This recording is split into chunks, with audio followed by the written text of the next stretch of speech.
എല്ലാവർക്കും നമ്മുടെ പുതിയ വീഡിയോയിലേക്ക് സ്വാഗതം. നമ്മളിന്നത്തെ വീഡിയോ PSCയുമായിട്ട് ബന്ധപ്പെട്ട് വന്ന ലേറ്റസ്റ്റ് ഒരു അറിയിപ്പാണ്.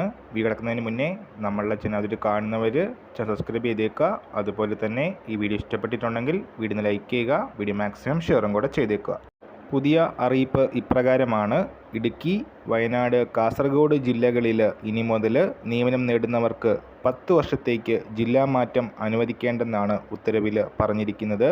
ഈ ജില്ലകളിലെ സ്ഥിരതാമസക്കാരായ ഉദ്യോഗാർത്ഥികൾക്ക് കൂടുതൽ ജോലിക്ക് അവസരം നൽകുന്നതിനായിട്ടാണ് ഈ ഒരു ഉത്തരവ് എന്ന സൂചനകളുണ്ട്. ഈ ജില്ലകളിൽ നിയമനം നേടുന്നവർക്ക് 10 വർഷത്തേക്ക് വർക്കിംഗ് അറേഞ്ച്മെൻറ്റ്, ഡെപ്യൂട്ടേഷൻ, അതുപോലെ തന്നെ മ്യൂച്വൽ ട്രാൻസ്ഫറിന് സാധ്യതയില്ല. ആപ്ലിക്കേഷൻ്റെ സമയത്ത് ഇത് സംബന്ധിച്ചുള്ള അറിയിപ്പ് ഉണ്ടാവുന്നതായിരിക്കും. ഈ വ്യവസ്ഥകൾ ബാധകമായവർ ഈ ഒരു ജില്ലകളിലേക്ക് അപേക്ഷിച്ചാൽ മതിയാവും. ജോലിയിൽ പ്രവേശിക്കുമ്പോൾ ഇത് സംബന്ധിച്ച് സമ്മതപത്രം നൽകണം. ഈ ജില്ലകളിലേക്കുള്ള സ്ഥലം മാറ്റം പ്രോത്സാഹിപ്പിക്കുന്നതിൻ്റെ ഭാഗമായിട്ട് ഈ ജില്ലകളിലെ 1 വർഷത്തെ സർവീസ് മറ്റ് ജില്ലകളിലെ 2 വർഷത്തെ സർവീസിന് തുല്യമായി പരിഗണിക്കുമെന്നും റിപ്പോർട്ടുകൾ സൂചിപ്പിക്കുന്നു.